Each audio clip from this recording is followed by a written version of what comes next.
قوی ترین جملات تأکیدی برای خلق پول و ثروت.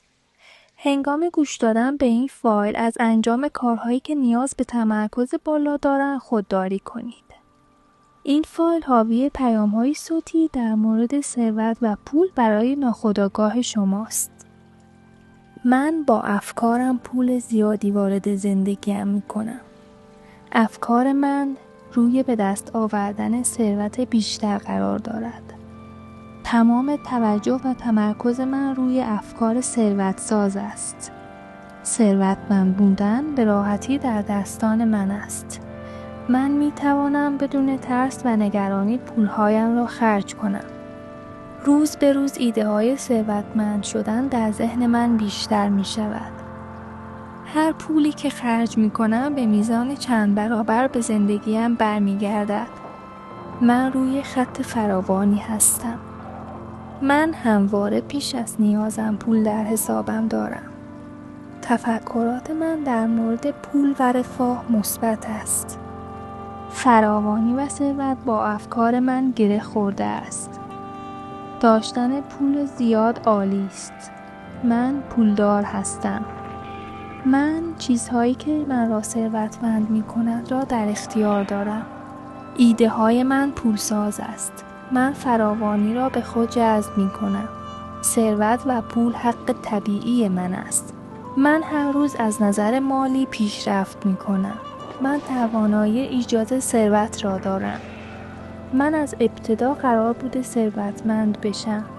هر روز پول بیشتری به دست میارم و لذت میبرم. من آهنربای پول و ثروت هستم. پول بدون زحمت به سمت زندگی من در جریان است.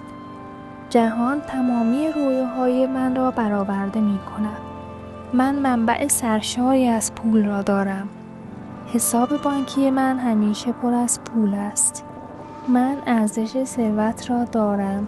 من مرفه هستم. ذهن من ثروت و دارایی من است.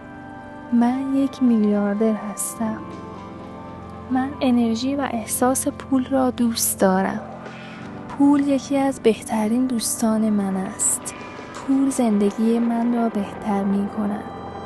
پول از راه‌های غیر منتظره به زندگی من وارد می شود. من منبع سرشاری از پول را دارم. من سزاوار پول و فراوانی هستم. پول با آسانی به سمت من می آید. من به توانایی خود برای داشتن پول بیشتر باور دارم. پولدار شدن یک فرایند کاملا طبیعی است. من با افکارم پول زیادی را وارد زندگی می کنم. من می توانم بدون ترس و نگرانی پولهایم را خرج کنم. من پول فراوانی را حتی در خواب هم جذب می کنم. ثروتمند شدن یکی از بهترین راه‌های زندگی در این دنیا است. ثروت و پول به سمت من جاری است. ثروت و پول مثل باران بر روی سر من میبارد.